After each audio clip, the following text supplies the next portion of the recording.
बसंतपुर अपने शीतलहरों और ऊनी कपड़ों के लिए आसपास के सभी गांव में जाना जाता था। जनवरी का महीना, कड़कड़ाके की ठंड के बीच बसंतपुर के लोग ठंड से बचने के उपाय लगातार करते रहते। कोई आग ताप कर तो कोई ऊन के मोटे मोटे कपड़े पहनकर। इसी बीच मोहन अपने परिवार के साथ अपने घर में आग ताप रहा होता है। इस बार तो हर बार से ज्यादा ठंड गिर रही है। बाबा रे, हाथ में महसूस ही नहीं हो रहा। मेरे हाथ तो बर्फ हो गए हैं। तभी रसोई से चंपा वहां आती है। खाना तैयार हो गया है, चलिए सब खा लेते हैं। अरे चंपा, स्वेटर क्यों नहीं पहना तुमने? ठंड लग जाएगी ना तुम्हें। काम करते वक्त गर्मी सी लगी तो एक बार स्वेटर खोल लिया था, अभी जाकर पहन लेती हूँ, वरना ठंड की चपेट में आ गई तो फिर तो मैं गई। चंपा अपने कमरे में जाती है जहाँ उसने स्वेटर खोल कर रखा था, पर वहाँ स्वेटर होता ही नहीं। होती है तो दुर्गंध। हाय रे अम्मा, हमारा स्वेटर कहाँ चला गया? अरे दुर्गंध, बाप रे बाप, नाक के बाल ही चल जाए। सुनिए जी, हमारा स्वेटर नहीं मिल रहा। चंपा की आवाज सुनकर मोहन कमरे में आता है। अरे क्या हो गया चंपा? हमारा स्वेटर देखे हैं क्या आप? मिल ही नहीं रहा। ओहो, इतनी सी बात में इतना परेशान हो रही हो तुम? होगा यहीं कहीं पर। जाओ, जाके अलमारी से दूसरा स्वेटर निकाल के पहन लो, जाओ। चंपा जैसे ही अलमारी खोलती है, उसमें से सड़े मांस की बदबू आती है। अरे ये क्या भरकर रखा है तूने अलमारी में? इतनी दुर्गंध। चंपा अलमारी में देखती है, पर वहाँ भी कोई स्वेटर नहीं होता। स्वेटर कहाँ गए? किसने कर लिया स्वेटर चोरी? हे भगवान, अब मैं क्या पहनूं? जब तक कुछ मिल नहीं जाता तू रजाई ओढ़कर बैठ, मैं आता हूँ नया स्वेटर लेकर, ठीक है? मोहन अपने दोस्त के घर रात को स्वेटर लेने जाता है। अरे प्रेमदास, जरा बाहर तो आ, तेरी भाभी को स्वेटर चाहिए। अरे भाई, इतनी रात को स्वेटर चाहिए? अच्छा, माल तो है घर पर, रुक मैं लेकर आता हूँ। मोहन जैसे ही कमरे में जाता है, बदबू से उसकी जान निकलने लग जाती है। वो जैसे तैसे कमरे में जाता है, पर अंदर एक भी स्वेटर नहीं होता। उसकी नजर खिड़की पर पड़ती है, जहाँ एक चुड़ैल स्वेटर को लेकर भाग रही थी। अरे मोहनवा, अरे अंदर आ जाओ भाई। अरे हम तो लुट गए, बर्बाद हो गए। अरे एक चुड़ैल मेरी आंखों के सामने मेरे स्वेटर सब ले गई, अब हम क्या करेंगे भाई? क्या मतलब चंपा का स्वेटर भी चुड़ैल ले गई थी? हे भगवान। बसंतपुर गांव के लोगों पर चुड़ैल का साया मंडराने लगता है। लोग बहुत डर जाते हैं। सभी के घरों से स्वेटर ऐसे गायब हो रहे थे मानो जादू।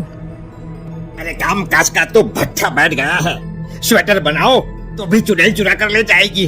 अरे 6 दिन से तो मैं नहाया भी नहीं हूँ। अरे भाई, पता चला स्वेटर उतारा और चुड़ैल ने चुरा कर ले गई। मेरा भी यही हाल है भाई। चंपा भी 6 दिन से रजाई लिए घूम रही है। गांव में कोई भी नहाया नहीं है। तुम लोग डरपोक हो, मैं नहीं। ये सब कोई चोर कर रहा है, चुड़ैल नहीं। मैं आज ही गांव के तालाब में कपड़े धोने जा रही हूँ, वहीं स्वेटर खोल के देखूंगी कौन सी चुड़ैल आती है।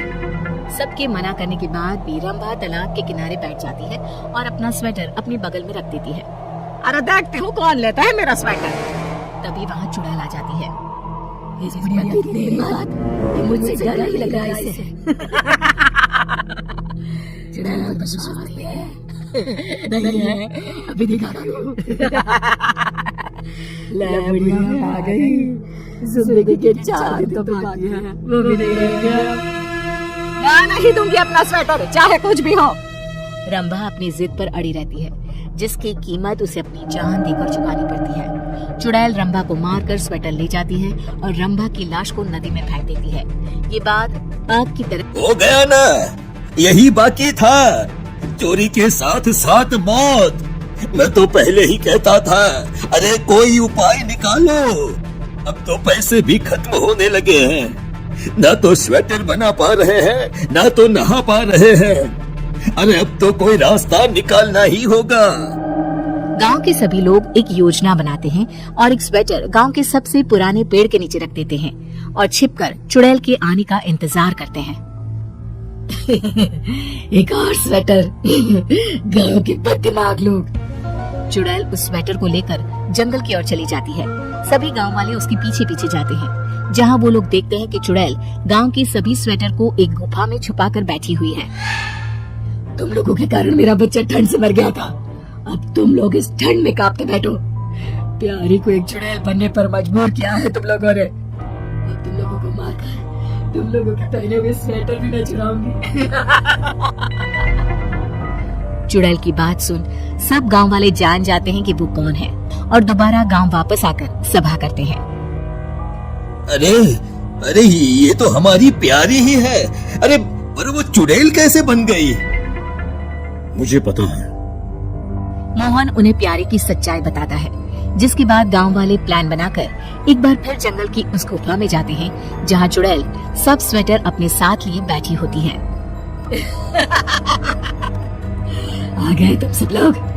उस दिन मेरा पीछा करने के बाद मुझे पता था तुम लोग वापस जरूर आओगे, पर इस बार बचकर कोई नहीं जाएगा। प्यारी, हम मानते हैं गांव वालों से गलती हुई है, तुम हमें सजा दो वो भी मंजूर है, लेकिन इस तरह अपने ही गांव वालों को मारना सही तो नहीं।